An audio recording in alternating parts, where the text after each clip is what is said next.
Amand était un perdant antisocial qui n'avait pas d'amis et ne trouvait le bonheur que dans ses CD de Johnny Sins 1 cependant. Toute sa vie change pour le mieux lorsqu'il sauve la fille déprimée d'à côté avec son charisme. Maintenant elle est amoureuse de lui, Sabre lui donnant le bonheur qui lui manquait. Ils se rencontrent pour la première fois quand Noman rentre de l'école et aperçoit Sheena, qui est juste assise là sous la pluie, toute déprimée. Il pense à passer son chemin, mais ensuite il la voit pleurer et se dit qu'il ne peut pas la laisser là, alors il s'approche, ouvre son parapluie au-dessus d'elle, lui donne le parapluie et lui dit de ne pas tomber malade. Le lendemain, à l'école, Oman éternue beaucoup à cause de la pluie de l'autre jour. Puis Sheena entre dans la classe, et toute la salle perd collectivement la tête, s'extasiant sur sa beauté comme si elle était Megan Fox à son apogée. Amina pense à quel point l'ange de l'école est incroyable dans tout ce qu'elle fait tout en gardant un sourire sur son visage, et conclut qu'il est impossible qu'un ange comme elle soit une émo déprimée. Il sait que tous les pathétiques simples aimeraient sortir avec elle, mais contrairement à eux, un Sigma chat comme lui ne le veut pas. Plus tard dans la journée, Amon traîne son corps à moitié mort jusqu'à chez lui, et à sa surprise, Sheena est là qui l'attend avec son parapluie. Sheena dit qu'elle rend simplement ce qui ne lui appartient pas et fait remarque et qu'il a l'air horrible. Amina lui dit de se mêler de ses affaires, mais Sheena réplique, disant qu'elle doit se soucier de lui après qu'il soit tombé malade en essayant de jouer au chevalier au parapluie brillant. Il lui arrache le parapluie et lui dit de laisser tomber, mais en pleine conversation, il s'effondre presque. Sheena le rattrape comme une héroïne de comédie romantique et insiste sur le fait qu'elle lui doit une faveur. Elle entre dans son appartement désastreux et lui dit immédiatement de changer de vêtements. Pendant qu'elle reviendra sous peu, quand Amand demande pourquoi elle voudrait revenir dans ce taudier, elle dit simplement qu'elle veut l'aider à mieux dormir. Puis elle se précipite dans sa propre chambre, laissant Amand encore incrédule qu'elle vive juste à côté. Plus tard dans la nuit, il se réveille pour trouver Sheena qui le regarde. Elle l'informe qu'il a été évanoui pendant 2 heures et lui demande s'il a faim car elle a préparé de la bouillie de riz juste pour lui. Amand est stupéfait de savoir qu'elle sait aussi bien cuisiner. Elle lui tend un thermomètre pour qu'il vérifie sa propre température. Et quand il soulève sa chemise pour vérifier à Vost, Sheena détourne le regard dans une panique troublée. À ce moment-là, Amand comprend enfin pourquoi tous les gars de l'école sont fous de sa gentillesse. Elle revient avec la bouillie et demande comment va sa fièvre. Il dit que ce n'est rien que quelques pilules et du sommeil ne régleront pas. Mais Sheena lui donne une leçon impromptue sur l'importance des cours de santé. Quand elle lui tend la nourriture, il la regarde fixement comme un idiot. Elle le taquine en disant qu'il a besoin d'être nourri à la cuillère, mais il est plus surpris qu'elle sache cuisiner. Elle hausse les épaules et dit que c'est une survie de base quand on vit seul et suggère qu'il doit aussi apprendre à cuisiner et à nettoyer sa chambre qui a l'air crasseuse. Amand complimente sa nourriture et elle minimise, disant qu'un manchot pourrait faire de la bouillie de riz. Puis il aborde l'éléphant dans la pièce et demande pourquoi elle boudait sous la pluie comme un personnage tragique. Suggère que c'est parce qu'elle a été larguée par ses 4 petits amis. Sheena clarifie rapidement qu'elle n'a pas de petit ami et que sa morale n'est pas relâchée au point de coucher avec différents mecs. Oman plaisante en disant qu'elle a probablement des prétendants qui font la queue, mais cela touche un point sensible. Elle rétorque qu'elle n'est pas des toilettes publiques et il capte le changement dans son ambiance et s'excuse. Elle révèle qu'elle essayait juste de se vider la tête ce jour-là et s'excuse également de l'avoir rendu malade. Il minimise en disant que ça ne le dérange pas et que contrairement aux autres gars, il n'essaiera pas d'exploiter sa culpabilité pour obtenir des faveurs. Cela surprend Sheena et elle reconnaît à quel point c'est fatigant que les garçons autour d'elle aient tout du désir pour elle. Il ajoute aussi que c'est plutôt rafraîchissant de savoir que les anges ont de mauvais jours, mais par agacement, elle lui demande de ne pas l'appeler comme ça. Le lendemain, à l'école, Itsuki est content de voir Amand en bonne santé à nouveau et lui dit de se ressaisir. Alors qu'il marche, Amand aperçoit Sheena aidant des camarades de classe avec les mathématiques. Et Itsuki lui rappelle négligemment qu'elle est hors de sa portée. C'est Sawyer L. Amand sirote une gelée pathétique pour le dîner sur le balcon de son appartement. Et quand Sheena voit ce qu'il mange, elle le gronde pour ses mauvais choix alimentaires. Elle entre ensuite à l'intérieur, en lui disant d'attendre, dans sa chambrée quelques instants. Plus tard revient avec de la vraie nourriture, qui lui reste. Il l'amasse, fait une autre blague sur la cuisine angélique, et elle lui dit encore une fois d'arrêter avec cette histoire d'ange. Puis en mangeant, il sait qu'il pense à quel point c'est délicieux. Le lendemain matin, il lui rend son plat, et elle le remercie de l'avoir effectivement lavé. Mais ensuite, à sa surprise, elle lui donne une autre assiette de nourriture. Il proteste contre son geste, mais elle insiste en disant qu'elle en fait toujours trop. Il cède la remercie à main, mais elle avertit que si elle continue comme ça, il pourrait avoir des sentiments pour elle. Elle demande si c'est le cas, et il lui dit froidement que non. Et elle lui claque la porte au nez. À partir de ce moment, Sheena continue de donner à Amand sa cuisine maison, et son régime s'améliore miraculeusement, de ce qui était autrefois de la malbouffe, provoquant des diarrhéas, maintenant des repas nourrissants. Cole. Amand demande à Itsuki s'il a l'air plus en santé et est vraiment surpris quand Itsuki dit qu'il ne ressemble enfin plus à un cadavre. Un après-midi en faisant des courses, Amand tombe sur Sheena et lui dit de ne pas se faire d'idées car il ne la traque pas. Elle lève les yeux au ciel et lui dit de se calmer car elle sait qu'ils sont dans le supermarché le plus proche de leur domicile. Il remarque à quel point elle fait attention à son budget et la complimente pour avoir économisé l'argent de poche que ses parents lui ont donné. Mais à sa confusion, elle montre une teinte de tristesse quand il dit cela. Après les courses, Amand propose de l'aider à porter ses sacs. Elle résiste pas, mais il insiste, disant qu'elle marquerait plus de points de charmant le laissant faire. Puis il marche devant, disant qu'ils auraient l'air bizarres ensemble de toute façon. Plus tard, quand elle passe à son appartement pour récupérer le contenant de l'autre jour, elle le trouve en train de nettoyer dans sa chambre qui ressemble à une décharge. Quand il admet qu'il n'a aucune idée de ce qu'il fait, Sheena intervient avec un cours accéléré sur la vie d'adulte. Puis, déterminé à faire la guerre au désordre, il commence l'opération nettoyage. Au début, ils parviennent à nettoyer la chambre sans problème, mais à mi-chemin, Sheena glisse et Amand la rattrape dans une position très pratique. Elle le gronde pour avoir laissé son appartement devenir un danger pour la santé. Ce qui l'a fait tomber. Il s'excuse et il continue à nettoyer. Mais au fond fond d'elle fince Shina sent son cœur battre la chamade. Après avoir fini de nettoyer sang, se sentant épuisée, Amina suggère de commander une pizza. Elle est étonnée de voir une pizza emportée pour la première fois et Shina admet qu'elle n'en a jamais mangé, car sa famille est trop élitiste pour les plats emportés. Alors qu'elle mange, elle dit à Amand d'arrêter de la fixer, et il réplique en disant qu'elle n'a aucun charme. Cependant, il exprime qu'il aime cette version décontractée d'elle plus que la version parfaite et rigide de l'école. Elle dit qu'elle a toujours été comme ça au fond d'elle. Amand lui dit qu'elle peut se détendre avec lui et elle dit qu'elle ne peut pas quand ses yeux lui font des choses. Avant de partir, Amand demande pourquoi elle continue à le nourrir tous les jours. Elle prétend qu'elle aime simplement préparer de la nourriture pour les autres. Et ça la rend heureuse de savoir qu'Amand mange de la nourriture de qualité. Au lieu de sa malbouffe habituelle, elle ajoute que contrairement aux autres mecs, Amand ne développe pas de sentiments pour ses actions. Ce qu'elle apprécie si elle va dans sa chambre et Amand tire la conclusion qu'elle n'a aucun sentiment pour lui. Quelques jours plus tard, Amand tombe sur Shina assise seule et demande naturellement ce qu'elle fait toute seule. Elle répond négligemment rien, mais Amand n'y croit pas.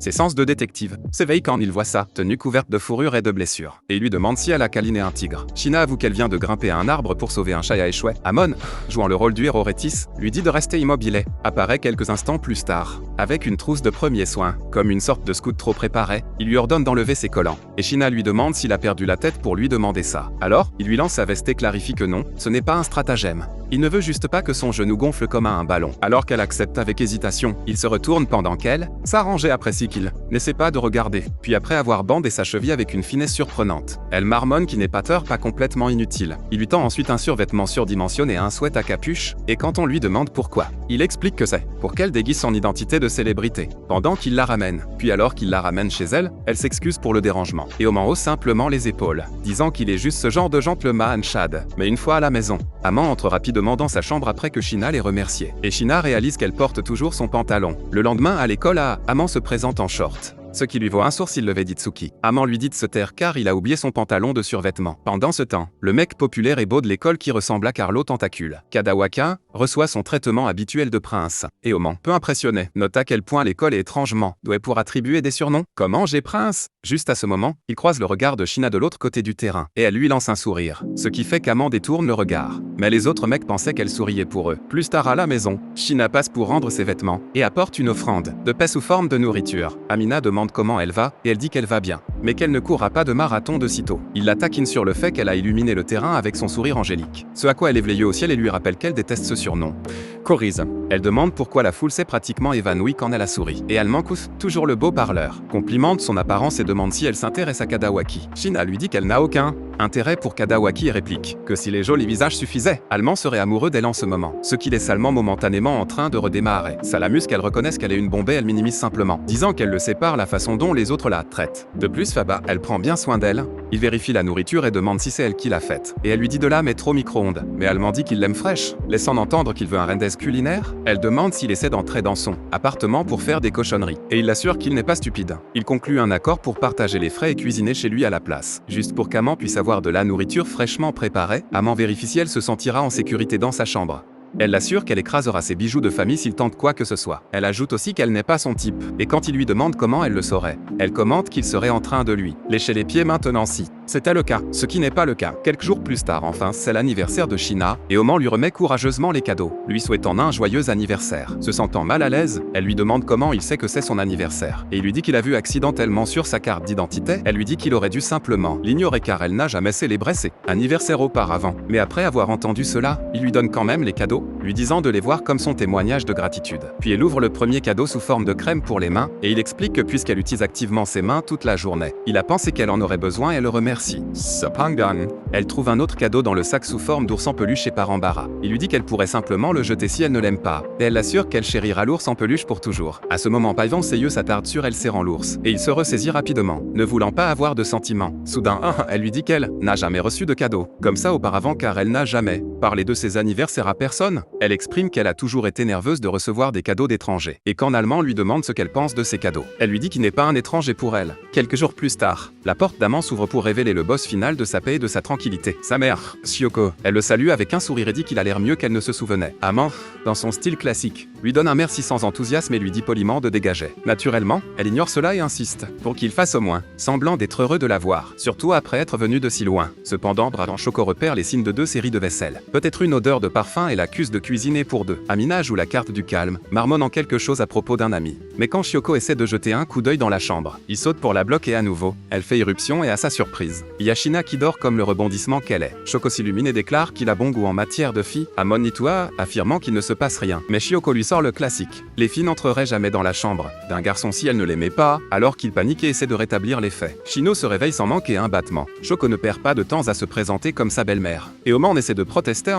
mais non. Shioko est maintenant aux commandes. Embarrassé avant, Amant regarde Shina essayer d'expliquer leur relation, citant l'addiction d'Amant à la malbouffe. Mais Shioko planifie déjà jusqu'à leur mariage et leur bébé. Plus tard, Amant revient du magasin et trouve Shina en train de se faire réprimander par sa mère. Seo, qui menace de ne plus jamais revenir après l'obtention du diplôme de Shina. Après que Seo soit parti en trombe, Oman demande de quoi il s'agissait. Shina, tenant à peine le coup, révèle que Seo est sa mère, qui déteste sa propre fille. Elle minimisait essaie de partir, mais Oman l'arrête et lui demande de rester avec lui. Il s'assoit et Shina commence à dévoiler le désordre qu'est sa vie familiale. Ses parents se sont mariés pour des raisons commerciales et elle est le résultat d'une protection expirée. Ils n'ont jamais vraiment voulu l'élever et l'ont laissé aux soins d'une gouvernante pendant qu'il était constamment absent. Elle a tout essayé à des bonnes auto-récompenses et aux réalisations. Tout pour être remarqué un peu, mais rien n'a fonctionné. Il s'avère qu'ils attendent juste qu'elle finisse l'université pour pouvoir officiellement se séparer et l'abandonner. Ça l'a brisé d'entendre sa propre mère ne pas vouloir d'elle au point qu'elle a essayé de l'effacer en s'asseyant seule sous la pluie. Amant comprend enfin pourquoi elle garde les gens à distance. Il la serre dans ses bras et lui dit que tout a du sens maintenant. Shina le remercie et pose sa tête sur sa poitrine. Elle lui dit que contrairement à son côté angélique factice, personne ne veut vraiment la vraie elle. Et sans même s'en rendre compte,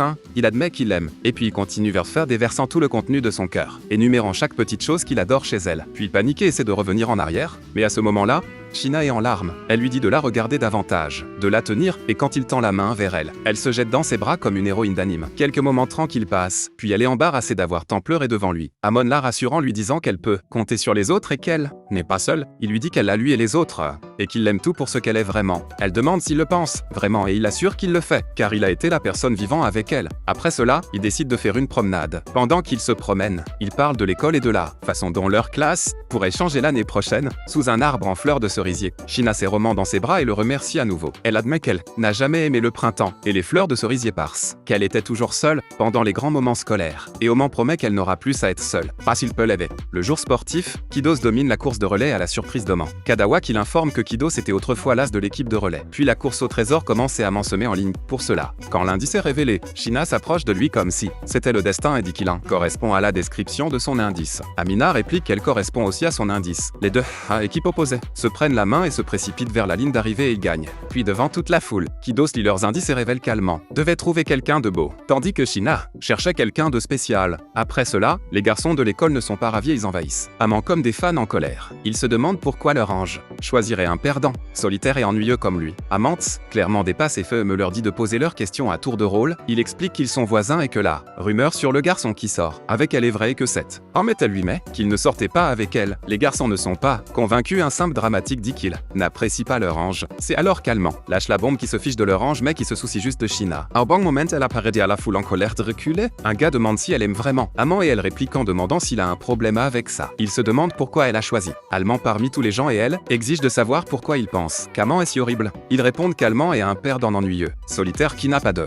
charisme et ne mérite pas quelqu'un d'angélique comme Shina. Mais c'est alors que Shina réplique que la beauté n'est pas tout et qu'Allemand est tout sauf ennuyeux, car il est un gentleman et cool. Puis elle continue à défendre Roman comme un chevalier en armure étincelante, énumère toutes ses vertus et laisse la foule silencieuse. Plus tard, Amant se tient seul, décidant qu'après ce qui vient de se passer, il doit dire à Shina ce qu'il ressent vraiment. De retour à la maison, il réfléchit à la façon d'articuler son paquet désordonné de sentiments, avant qu'il ne puisse aller trop loin. Shina apparaît et dit qu'elle sait qu'il a probablement beaucoup de choses en tête. Elle s'excuse de l'avoir. J'étais au plus tôt avec toute une scène de confession à l'échelle de l'école. Elle demande s'il est en colère, et il dit que non. Puis Oman s'excuse d'être un lâche qui ignore ses sentiments. Shina admet qu'elle est coupable de la même chose et s'excuse aussi. Finalement, Oman la tire vers lui et avoue qu'il n'a jamais pensé pouvoir tomber amoureux de quelqu'un, mais elle lui approuve prouver le contraire. Il admet même que quand ils se sont rencontrés pour la première fois, elle était froide, un peu autoritaire et totalement irrésistible. Cependant, il a grandi en voulant la connaître plus profondément et la voir pour lui. Shinaruji avoue qu'elle a retenu ses sentiments au début, mais réalise qu'elle voulait aussi plus avec lui. Amon promet alors d'être une meilleure version de lui-même, le genre de gars qui peut la rendre heureuse. Il exprime qu'il se soucie d'elle plus que de quiconque, et lui demande d'être sa petite amie. Avec de la lumière dans les yeux, Shina sourit et dit West. Ils s'embrassent intimement, et qu'en allemand promet de lui donner le bonheur. Elle le serre plus fort par amour. Si vous regardez ce récapitulatif d'anime jusqu'à la fin, commentez la belle et le clochard.